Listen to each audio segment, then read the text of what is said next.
안녕하세요. 예언입니다. 제가 서재에서 이렇게 영상 찍으려고 나름대로 비싼 마이크도 세팅하고 그랬는데 책은 진짜 많이 읽었거든요. 근데 제 독서 습관 자체가 그 병렬식 독서라고 굉장히 그 여러 권을 짬짬이 읽는 그런 습관이 있어요. 그래서 뭔가 저번 영상처럼 한 권을 이렇게 다루려고 하니까 그럴 만한 책이 없는 거예요. 책을 진짜 많이 읽었는데 한 권 다 읽은 책이 짧은 거 몇 개밖에 없어가지고 그래도 제가 최근 한 2, 3주 동안 되게 재밌게 읽었던 책들 그리고 읽는 중인 책들 그냥 편하게 소개를 해드리려고 하고요. 이 시리즈는 라디오처럼 즐겨주시면 될 것 같습니다. 우선은 제가 오늘 준비한 책은 한 4권 정도인데요. 실물책 먼저 보여드리고 그리고 제가 이북으로 보고 있는 책도 소개를 해드리려고 해요. 개인적으로 이북을 좋아해서 사실 실물로는 책을 잘 안 사는데요. 종종 이북에 이제 입점이 안 되어 있거나 아니면 서점에 가서 이 책 재밌겠다 해서 충동적으로 사오는 책들만 샀는데 이 정도예요. 지금 고민이 많습니다. 아무튼 제가 첫 번째로 소개해 드릴 책은요. 최선의 고통이라는 책이에요. 제가 우리 구독자분들과 함께 블로그 이웃을 하고 있는데 이웃분의 블로그에서 이 최선의 고통 책에 대한 그 저자의 인터뷰 그런 거를 한번 가볍게 본 적이 있어요. 근데 너무 흥미롭더라고요. 사실 인간은 고통을 굉장히 선택하는 존재라고 해요. 그래서 엄청나게 쾌감을 느낄 때 그리고 그 고통을 느낄 때 사실은 그 감정이 되게 공존한대요. 뭐 이를테면 뭔가 이제 인간이 오르가즘을 느낄 때 그 표정이 약간 찡그린 표정이잖아요. 그래서 실제로 사람들에게 이 얼굴만 보여준 다음에 지금 어떤 상태인 것 같냐 했을 때 25%가 고통을 받는 상태라고 답변을 했다고 해요. 근데 그 쾌감과 고통은 그게 또 같이 있다고 하네요. 그래서 우리가 아이러니하게도 고통을 선택하지 않으면 또 쾌감도 찾기 어렵다? 뭐 그런 것도 있었고요.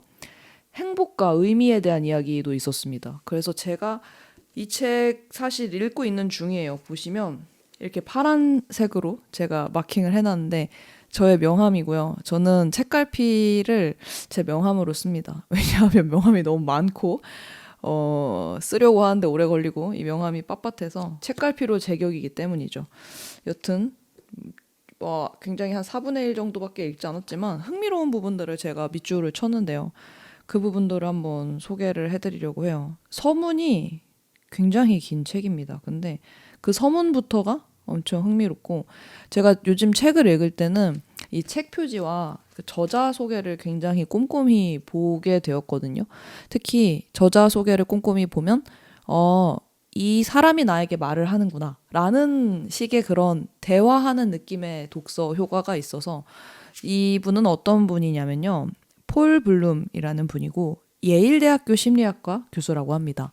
사실 저는 영어를 그렇게 잘하지도 않고 예일대학교 정말 만나기 쉽지 않죠. 특히 거기에 교수 아무튼 이렇게 뵙기 힘든 분은 이 책으로 만나면 우리가 이해할 수 있는 언어로 그리고 굉장히 친절한 어조로 우리에게 흥미로운 사실들을 얘기를 해주거든요. 그래서 이 책을 읽을 때도 우리 폴 블룸 교수님께서 또 이게 심리학을 예일대에서 이렇게 교수로 할 정도면 얼마나 이런 심리와 고통에 대해서 많이 연구를 하셨겠어요. 그분이 이런 고통에 대해서 그리고 쾌감에 대해서 이런 관점들을 갖고 있구나. 그리고 이런 연구를 하셨구나 하면서 보면 지금 설명이 좀 딱딱한가요? 나 이렇게 생각하면서 보면 약간 재밌더라고요. 교수님이 이렇게 생각하셨구나. 좀 재밌어요. 그래서 제가 그 서문에 좀 밑줄 친 부분을 읽어드리려고 하는데 행복한 삶이라는 환상 이거부터 조금 충격이죠. 인생이 잘 흘러갈 때 우리는 스스로가 얼마나 취약한지 잊고 살 수 있다. 그러나 이를 상기시키는 요소들은 도처에 널려 있다. 갑작스러운 요통, 금이 간 정강이 뼈, 욱신거리는 두통 등 통증의 가능성은 항상 존재한다. 또는 방금 전체 답장으로 나만의 은밀한 비밀을 까발려버렸다는 사실을 깨닫는 일과 같은 감정적 통증도 있다. 이런 예들은 일부에 불과하다. 우리가 종종 타인들로 인해 겪는 비극도 끝이 없는 것 같다. 인간 본성에 관한 가장 단순한 이론에 따르면 인간은 이러한 경험을 피하기 위해 무진 애를 쓴다. 우리는 쾌락과 안락을 추구하고 무탈한 삶을 살아가기를 바란다. 고난과 고통은 그 본래의 성격 때문에 피해야 한다. 정리정돈의 대가인 작가 곤도마리에는 기쁨을 불러일으키지 않는 물건들을 버리라고 말하면서 부와 명성을 얻었다. 많은 이들은 이런 버림의 자세를 뛰어난 삶의 조언이라고 여길 것이다. 그러나 이 이론은 불완전하다. 여건 정도가 적당하다는 전제하에 육체적, 감정적 고통, 난관과 실패와 상실이 바로 우리가 찾아 헤매는 것이다. 이게 굉장히 좀 충격이었어요. 사실 저도 이 영상을 찍기 직전만 해도 어떤 그 권태감에 굉장히 시달렸거든요. 침대에서 못 일어나겠는 거예요. 요즘에 좀 고민이 많아가지고 그 고민을 하느라고 그냥 도피하듯이 뭐 인스타그램 보고 유튜브 보고, 근데 이거 지금 영상 찍으려고 하니까 또 카메라가 충전이 안 되어 있는 거예요. 그래서 카메라 충전 기다리는 김에 누워서 낮잠을 자는데 가끔은 그 낮잠이 되게 달콤하고 지옥 같을 때가 있어요. 좀 깨어나오기 힘든 느낌?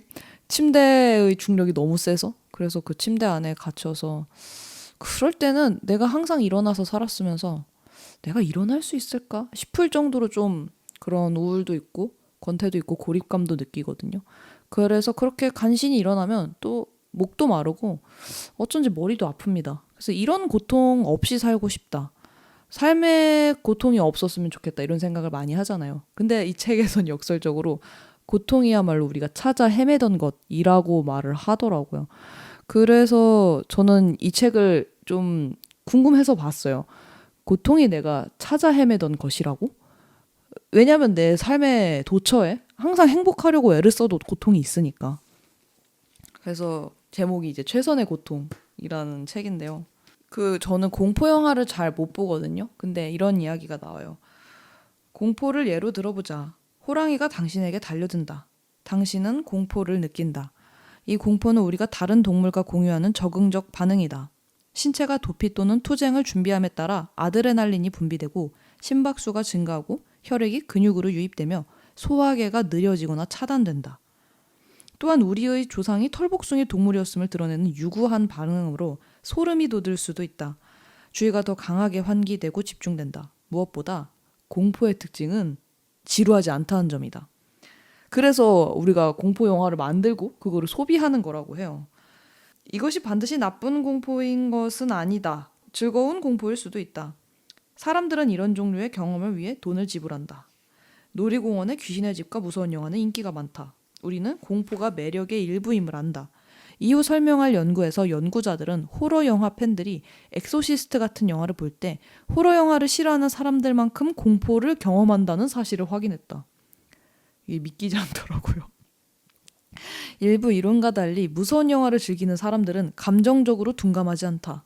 그들은 공포를 즐기며 실제로 더 심한 공포를 경험할수록 더 많은 쾌락을 얻는다. 이제 슬픔을 예로 들어보자.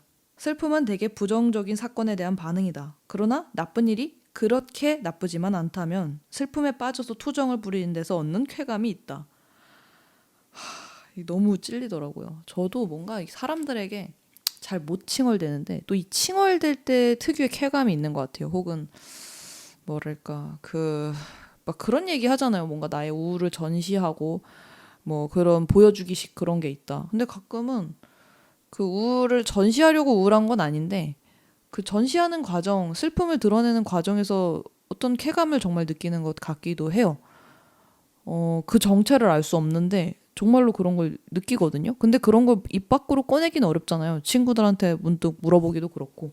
근데 이 책에서 그런 얘기를 먼저 해주니까 엄청 흥미롭더라고요. 여러 연구 결과에 따르면 사람들은 이런 클래식 작품 속에 담긴 슬픔을 음미하며 거기서 쾌락을 얻는다. 그리고 이제 가난에 대한 이야기도 나오는데요. 돈이 만족에 끼치는 영향은 어떨까? 경험적 행복의 경우처럼 돈은 만족과 관련이 있으며 역시 수학 체감의 법칙이 작용한다. 다만 다른 점이 있다. 경험적 행복은 일정한 경계를 넘어서면 비슷해진다. 반면 만족의 경우 경계가 없는 것처럼 보인다. 더 많은 돈이 더 많은 행복과 연계되지 않는 지점은 없다. 전반적으로 당신의 삶이 어떻습니까? 라고 물어봤을 때 돈이 많을수록 더 나았다. 그래서 저소득층은 44%가 만족한다고 했고 중산층은 66%, 고소득층은 82%, 최상위 1%는 90%라고 합니다. 완전히 비례하는 숫자죠. 여기서 그치는 게 아니다. 슈퍼리치를 대상으로 한 또 다른 연구는 1,000만 달러 이상의 재산을 가진 사람은 1달러부터 200만 달러 사이의 재산을 가진 사람보다 삶에 더 만족한다는 사실을 확인했다. 근데 이제 괄호 안에 아주 약간이기는 하지만 이라는 내용이 담겼는데요. 여기서 더 중요한 게 이 내용이더라고요. 저는 일단 여기 부분까지는 너무나 공감을 하면서 봤어요. 왜냐하면 저도 이제 돈을 벌기 시작한 사회초년생부터 지금까지 그 소득이 계속 올라갔던 형태거든요. 근데 확실히 벌이가 더 나아질수록 많은 것들이 나아진다고 느꼈고 언제나 과거로 돌아가고 싶지 않아요. 왜냐하면 그 덜 행복했기 때문에. 전체적으로 보면 이런 연구 결과는 우리가 전반적인 삶을 생각할 때 자신과 다른 사람들을 비교하는 경향이 있음을 말해준다. 그래서 삶에서 우리가 사회적 비교에 굉장히 많은 초점을 맞춘다고 해요. 행복이라는 거는 돈에 비례하기는 하는데 엄청 절대적이지는 않는구나. 그래서 이 책을 사실 이렇게 읽는 중이어서 더 궁금해요. 그렇다면 쟤보다 나으면 내가 행복한 건가? 내가 그냥 돈을 더 많이 벌면 행복한 건가? 근데 여기서 또 책은 꼭 그렇지도 않다고 말을 해요. 사람들마다 그 추구하는 게 다르거든요. 그러니까 기버, 테이커 뭐 이런 게 있잖아요. 주는 걸 좋아하는 사람이 있고 받는 걸 좋아하는 사람인데 그 사람들이 얻는 가치가 다르다고 해요. 그 부분도 제가 너무 흥미로워서 체크를 했는데 주는 사람은 삶에서 더 많은 의미를 얻고 받는 사람은 더 적은 의미를 얻는다. 반면 받는 사람은 더 많은 행복을 얻고 주는 사람은 더 적은 행복을 얻는다. 진짜 이거를 보면서 제가 나는 주는 사람인가? 혹은 받는 사람인가? 근데 딱 떨어지게 얘기할 수는 없는 것 같아요. 저는 콘텐츠를 만드는 거는 굉장히 주는 측면이 있죠. 근데 현실에서는 그래도 좀 뭔가 누군가가 날 케어해주거나 뭔가 이렇게 호의를 베풀 때 나름 잘 받는 성격이라고 또 생각을 하거든요. 근데 그렇다고 무작정 받지만은 않고 또 주는 것도 좋아하니까 뭘까? 막 이런 생각도 했고요. 여기 또 이렇게 저처럼 고민하는 독자를 위해 이런 말이 있습니다. 정리하자면 행복한 사람은 건강하고 재정적으로 넉넉하고 많은 쾌락을 누리며 사는 경향이 있다. 삶이 의미 있다고 생각하는 사람들은 그렇지 않다. 그들은 야심찬 목표를 세운다. 그들의 삶은 더 많은 불안과 걱정에 시달린다. 여기선 그렇게 말을 하는 것 같아요. 행복한 거랑 의미를 추구하는 거는 약간 다르다고. 근데 저는 이 둘 중에서는 뭔가 명확하게 의미를 추구하는 쪽인 것 같거든요. 그래서 확실히 저는 많은 불안과 걱정에 시달리고 이렇게 의미를 추구하는 사람들은 과거와 미래를 많이 생각한다고 해요. 현재에 머물기를 많이 시도를 하지만 그 쉽지가 않네. 아무튼 되게 흥미로워요. 건강, 좋은 기분, 돈을 버는 것은 모두 행복과 관련이 있지만 의미와는 거의 또는 전혀 관련이 없다. 과거와 미래를 많이 생각한다고 말하는 사람일수록 삶에 의미가 있다고 말하는 반면 덜 행복하다고 말할 가능성이 높다. 그래서 이 책을 저는 너무나 흥미롭게 읽고 있고요. 뭐랄까 이렇게 제가 책을 읽을 때 그 기준이 그거예요. 내가 진짜 궁금해하는 거. 근데 내 주변의 친구들은 잘 모를 것 같은 거. 근데 우리 교수님은 잘 알 것 같은 거. 이를테면 내가 맨날 고통스럽게 사는데 고통이 사실은 우리가 선택하는 거라고? 그리고 고통과 쾌락은 붙어 있다고? 그리고 행복과 의미에 사실은 어떤 차이가 있다고? 뭐 이런 것들?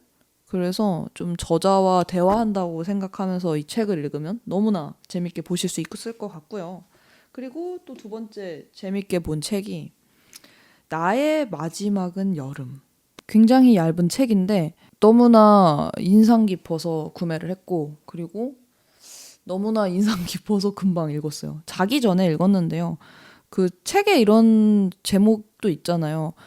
뭐 아침에는 죽음을 생각하는 것이 좋다? 약간 이런 뉘앙스의 제목이 있거든요. 근데 제가 진짜 아직도 이제 모닝 페이지를 열심히 쓰고 있는데 죽음에 대한 생각을 정말 저도 종종 해요. 그래야 뭔가 삶에 대해서 우리가 좀 더 정신을 차리게 되는 지점들이 있거든요. 근데 이 책은 그렇게 죽음을 생각하는 사람들이 우리가 그냥 상상하는 것과 실제 죽음의 모습이라는 게 굉장히 많이 좀 차이가 있더라고요. 그래서 저는 이렇게 좀 나이가 든 작가들이 죽기 직전에 쓴 책들을 또 읽어보는 거를 아주 종종 좋아합니다. 이제 소설로는 에브리맨이라는 책이 있고, 이 나의 마지막은 여름이라는 책은요, 안 베르라는 이 저자가 루게릭병에 걸려서 이제 프랑스 분이시거든요. 근데 프랑스에서는 안락사, 존엄사 이런 게 안 된다고 해요, 법적으로. 그래서 벨기에인가? 아무튼 거기 가가지고 자신의 죽음을 선택을 한 건데, 그 이전에 뭔가 병에 걸려서 느끼는 점들에 대해서 쓴 건데, 사실 유튜브나 이런 걸로 보는 거랑 그 텍스트로 보는 거랑 또 좀 차이가 있더라고요. 사실 유튜브에서 많은 분들이 요즘에 그런 투병이나 이런 거에 대해서 많이 설명을 해주시지만, 그게 뭔가 좀 책이랑은 좀 달랐어요. 그래도 너무 어두운 내용들은 엄청 많이 나온다라는 생각은 못 들었거든요. 당연히 어두운 부분도 있겠지만, 근데 책에선 적나라하게 나의 몸은 감옥이다, 나를 가둬놓고 나의 모든 것을 제한하고 나를 옥죄다, 뭐 이런 좀 더 내밀하고 더 절망스러운 느낌이 있었어요. 그래서 진짜 정말, 네, 죽음을 생각한다라는 게 저에게도 당연히 닥칠 일인 건데, 그게 내가 생각한 것보다 더 너무나, 네, 그러니까 뭐 어떤 말인지 아실까요? 더 실제적인 거구나. 더 실제로 너무 많이 존재하는 거고, 이런 것들을 겪는구나. 근데 우리가 이런 게 있다는 사실을 너무 모르고 사는구나. 그래서 되게 엄청 빨려 들어가듯이 읽었고요. 이거는 밑줄을 치기도 아까웠어요. 이 말 하나하나가 너무 무겁고 다 귀중하게 쓰여진 문장 같아서 모든 문장이 밑줄 같은 느낌? 자, 이런 말들이 있죠. 남편이 집에 들어왔다. 나는 진단 결과를 전한다. 남편은 아무 말도 못한다. 힘이 쪽 빠져서는 나를 꼭 안아준다. 남편은, 아니 다른 누구라도 나를 위로하거나 달래주지 못한다. 그 누구도 내가 현실을 외면하게 만들 수 없다. 진단이 잘못되었을 거라는 희망을 줄 수도 없다. 나는 거의 말이 없다. 무슨 말을 해야 할지 모르겠으므로. 나에게든 남편에게든 위로는 불가능하다. 우리는 이제 다 안다. 내 몸이 차차 죽음에 묶여 그 안에서 굳어갈 것이라는 사실을 우리 모두 안다. 그 병은 다소 시간이 걸리겠지만 결국 나를 산채로 내 몸에 묻을 것이다. 서서히 가학적으로 내가 움직이지 못하고 말하지 못하고 삼키지 못하고 숨조차 못 쉴 때까지. 야만스럽기도 하다. 병원에서 얘기를 듣고 온 날 저녁, 나는 어떤 말도 함께 할 수 없다. 그 누구하고도 그럴 수 없다. 그럴 마음도 없고 그래야 할 필요조차 느끼지 않는다. 내가 사랑하는 사람들이라고 해도. 내가 원하는 것은 침묵뿐이다. 나는 아무 일도 일어나지 않는 다른 곳에 있다. 저마다 지옥 같은 폭풍 속에서 자기와 타협한다는 것을 안다. 다이너마이트 같은 폭발이냐 서서히 타들어가는 도화선이냐를 두고 타협을 한다. 레미도 록산도 그 누구도 눈물을 쏟지 않는다. 감정을 토로하지 않고 눈에 띄는 분출도 없다. 절규, 탄식도 없다. 모두 비통하고 서글픈 미소를 짓는다. 그 아래 숨은 영혼에는 은밀하게 금이 간다.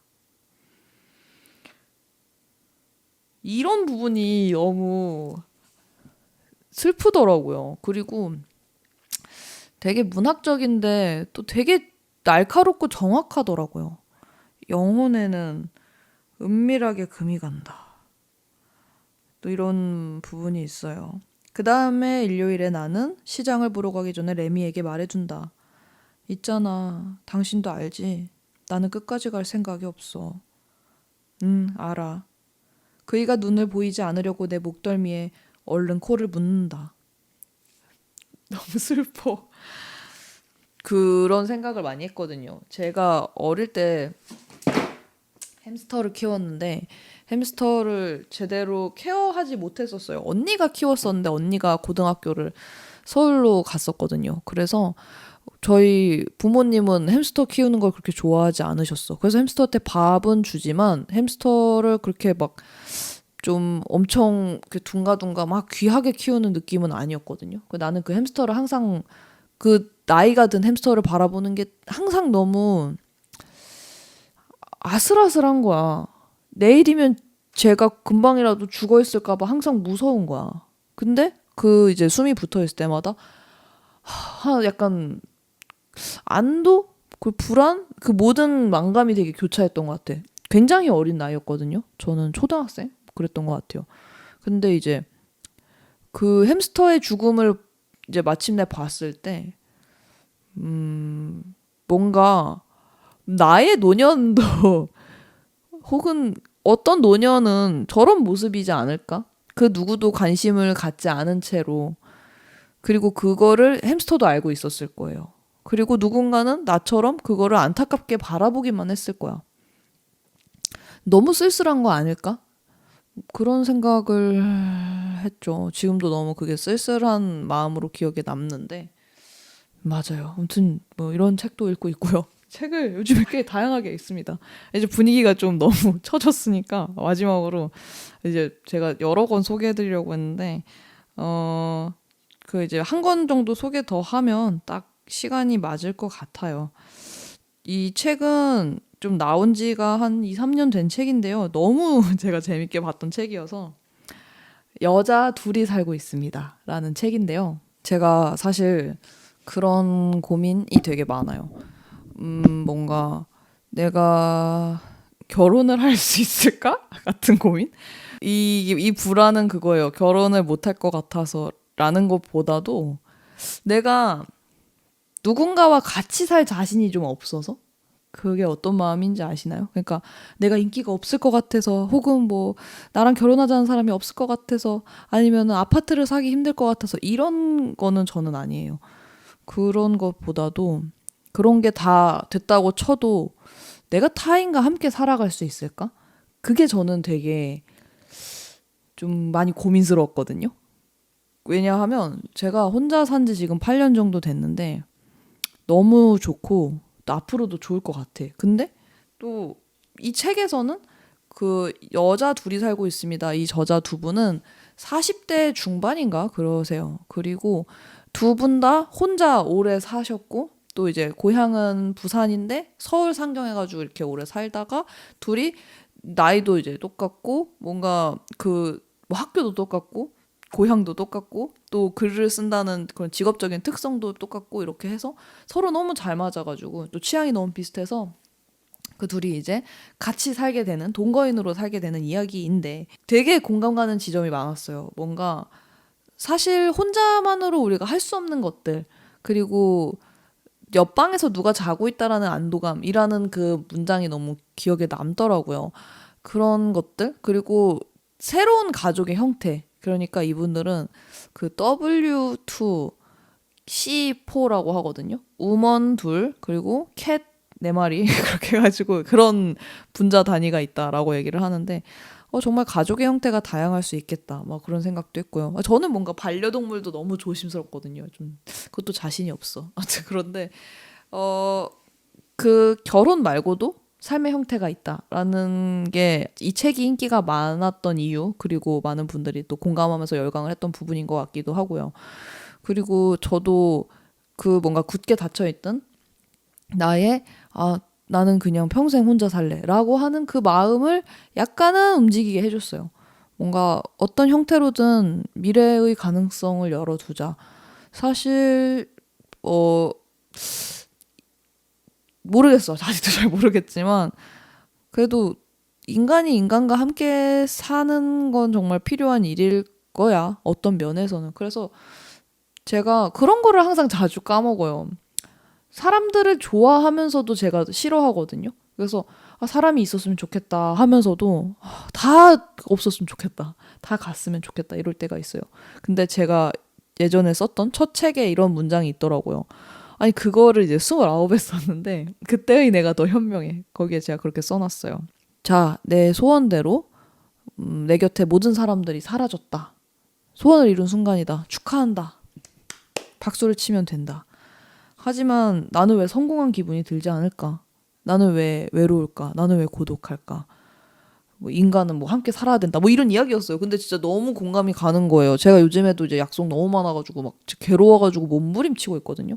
진짜 괴로워서 죽겠어. 지금 6월인데 사람들이 막 만나자고 하면 모든 약속 당연히 7월이고 8월에 잡은 약속도 있고 아무튼 그러면 너무 숨이 턱 막히거든요. 저는 미래도 생각 많이 한 사람이니까. 근데 그렇게 사람에 파묻혀 살면서도 사람이 싫어 하면서도 그래서 사람이 없는 순간 혼자 있는 아까 같이 그런 낮잠의 순간에 내가 과연 행복했는가? 또 막 그렇지도 않거든요. 이 중용이라고 하지. 중간이 정말 어려운데 아무튼 그렇게 저처럼 혼자 너무 혼자 사는 걸 좋아하고 하지만 저도 인간이긴 하잖아요. 그런 내가 너무 고립되지 않을 수 있게 시선의 균형 또는 다른 대안 이런 삶도 있어라는 시야를 넓혀주는 책이었던 것 같아요. 그래서 이 책은 저는 이제 이북으로 샀는데 여러분들도 이북으로 사서 오디오로 들으셔도 너무 재밌을 거예요. 진짜 다 재밌거든요. 이거는 제가 너무 후루룩 읽어가지고 밑줄도 안 쳤어요. 그냥 모든 부분이 명언이야. 맞아. 여기에 혼자를 너무 좋아하는 시절에 이런 이야기를 하셨어요. 혼자는 질서와 닮았다고. 빠르고 편하고 아름다운 것. 그쵸. 나는 혼자라서 못하는 일이 있는 게 싫어서 뭐든 혼자서도 해왔고 또 꽤 잘 해왔지만 자연스럽게 받아들이게 되었다. 세상에는 여럿이 해야 더 재밌는 일도 존재한다는 걸. 혼자 하는 모든 일은 기억이지만 같이 할 때는 추억이 된다는 이야기를. 감탄도 투덜거림도 내적 독백으로 삼킬 만큼 삼켜본 뒤에는 입 밖으로 내서 확인하고 싶어진다. 그래서 제가 20대 때는 계속 혼자 여행을 갔는데 30대 때는 그렇게 못했거든요. 뭐 이렇게 짧게 국내 여행은 갔다 오긴 하지만 해외 여행 같은 거 말이죠. 근데 그 다음 여행 계획도 이제 친구랑 가는데 너무 좋으면서도 또 혼자 또 되게 가고 싶어. 근데 이 부분은 정말 공감을 해요. 감탄을 내가 혼잣말로 숨길 때, 그리고 그냥 메모장에 그냥 삭힐 때, 그걸 너무 많이 하게 되면 그러니까 기억은 단뜩인데 추억은 없는 느낌? 너무 공감이 가는 부분이었고요. 우리는 계속해서 싸우고 곧 화해하고 다시 싸운다. 반복해서 용서했다가 또 실망하지만 여전히 큰 기대를 거는 일을 포기하지 않는다. 서로에게 계속해서 기회를 준다. 그리고 이렇게 이어지는 교전 상태가 전혀 싸우지 않을 때의 허약한 평화보다 훨씬 건강함을 나는 안다. 누구랑 싸우기 싫어서 같이 살기 싫은 것도 있는 것 같아요. 정말이지. 아휴, 내가 어떻게 될런지 저도 참 어리고 미숙한 이연이고요. 여튼 이런 거 외에도 여기 지금 책이 보이실지 모르겠는데 좀 책을 나름 쌓아두고 잔뜩 읽고 있고요. 여튼 가끔씩 또 시집도 많이 읽거든요. 그래서 제가 또 나중에는 이연의 생문학 특집으로 자기계발서, 부동산, 돈 이런 책 좋아하는 사람이 생문학 어떤 거 읽는가 그것도 한번 알려드릴게요. 그리고 돈에 대한 책 특집도 한번 준비를 해보도록 하겠습니다. 여튼 제가 준비한 영상은 여기까지고요. 우리는 또 다음 영상에서 만나요. 저 7월에 제 책이 나오니까요. 또 많이 기대를 해주세요. 제 두 번째 책은 만화책이 될 예정입니다. 여튼 우린 다음에 또 만나요. 안녕.